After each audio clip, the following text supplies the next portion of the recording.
If you've ever been to Canada, I'm sure you would have tried their famous dish called poutine. It's one of those dishes that you'd have late at night, or it's a hangover cure, as they like to say. It's fried chips, delicious savoury gravy, and cheese. Now, it's all about a really good quality gravy, so let's make that. In a pot, I'm going to add about 80 grams of butter, and I'm going to fry off some onions. There are so many different gravies that you can make. I'm going to make quite a classic one. The only difference that I'm making is adding a few rashers of bacon just to give it that smokiness. So once that butter melts in with an onion that's been finely chopped, give that a stir. And I'll also add 1 clove of garlic. I'll just mince straight into the pot. And while that's cooking down, I'm going to finely chop 2 rashers of bacon. That can also go in, and you want to cook this for about 2 to 3 minutes until everything's nicely softened and slightly caramelised.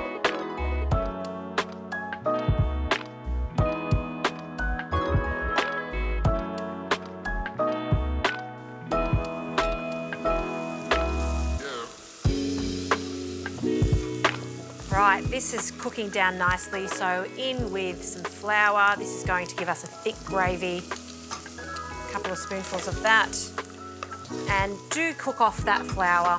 While that's cooking off, let's get on to the stock. Now, I'm going to use a stock powder because I want it to season this, so we don't need to add any salt, and it's got a really nice savoury flavour. So I'm going to add about ½ teaspoon to 2 cups of water. And we're just going to give that a stir and just dissolve that stock powder into our hot water, and that is ready to go.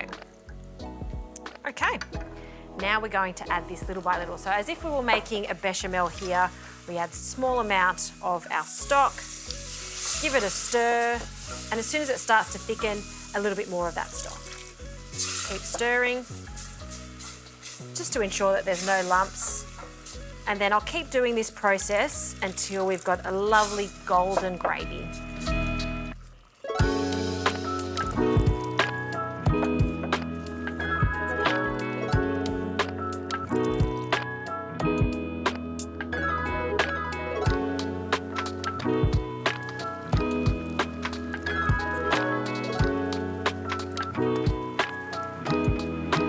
All right, this is thickened up nicely, and the last thing I like to add is just a hint of Worcestershire sauce, just so we get that deep golden colour.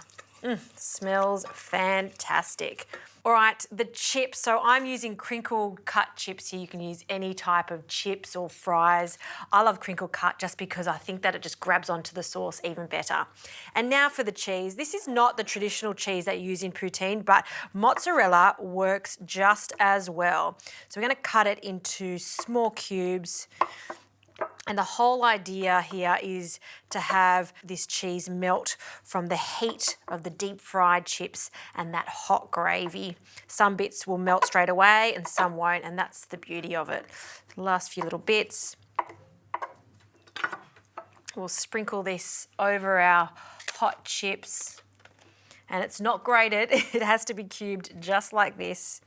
And we'll reserve that for the top. And now for our gorgeous gravy. Look at this, so good. Pour that over the top. You can see that I added a little bit of thyme for some gorgeous flavour. Speckles of onion and bacon. A little bit more. And some more cheese on the top. I did mention this is treat food. It's a bit of fun, and it's a lovely way to show you how to make gravy from scratch. I'm serving my gravy poutine style, but there's no reason why you can't take this gravy and serve it with a delicious roast chook, even just some simple grilled chicken. It is divine. That, well, I better have a taste, right? Gravy and chips, it's always a winner.